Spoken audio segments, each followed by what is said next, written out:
ಜಿಲ್ಲೆಯ ಪತ್ರಕರ್ತರ ಸಂಘದ ಪರವಾಗಿ ನಾನು ಅಭಿನಂದನೆಯನ್ನು ಸಲ್ಲಿಸ್ತೇನೆ.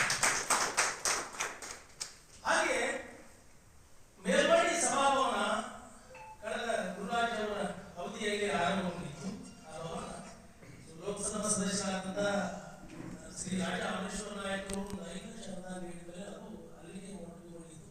ಮುಂದುವರೆದ ಕಾಮಗಾರಿಯನ್ನು ಕೈಗೊಳ್ಳಬೇಕು ಅಂತ ಅನ್ನೋ ನಿಟ್ಟಿನಲ್ಲಿ ಈಗ ಅಧ್ಯಕ್ಷರಾಗಿ ಆದಂಥ ಶಿವರಾಜ್ ಬೆಂಬಾವಿ ಅವರು ಕೂಡ ವಿಧಾನ ಪರಿಷತ್ ಸದಸ್ಯರಾದಂಥ ಶರಣಗೌಡ ಪಾಟೀಲ್ ಅವರು ಕೂಡ ಮನವಿಯನ್ನು ಮಾಡಿದ್ರು. ಆ ಮನವಿಗೆ ಸ್ಪಂದಿಸಿ ಅವರು ಕೂಡ 4 ಲಕ್ಷ ರೂಪಾಯಿ ಅನುದಾನವನ್ನು ಕೊಟ್ಟಿದ್ದಾರೆ.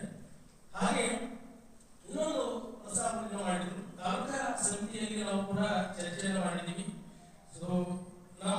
ನಮ್ಮೊಳಗಿದ್ದು ಕೆಲಸ ಮಾಡಿದಂಥ BA ನಂದಿಗೋಲ್ ಮಠ ಅವರ ಹೆಸರನ್ನ ಸಭಾಭವನಕ್ಕೆ ಇಡಬೇಕು ಅನ್ನೋಂಥ ಪ್ರಸ್ತಾವನೆಯನ್ನ ನಾವು ತಾಲೂಕು ಸಮಿತಿಯಲ್ಲಿ ಚರ್ಚೆ ಮಾಡಿದ್ದೀವಿ.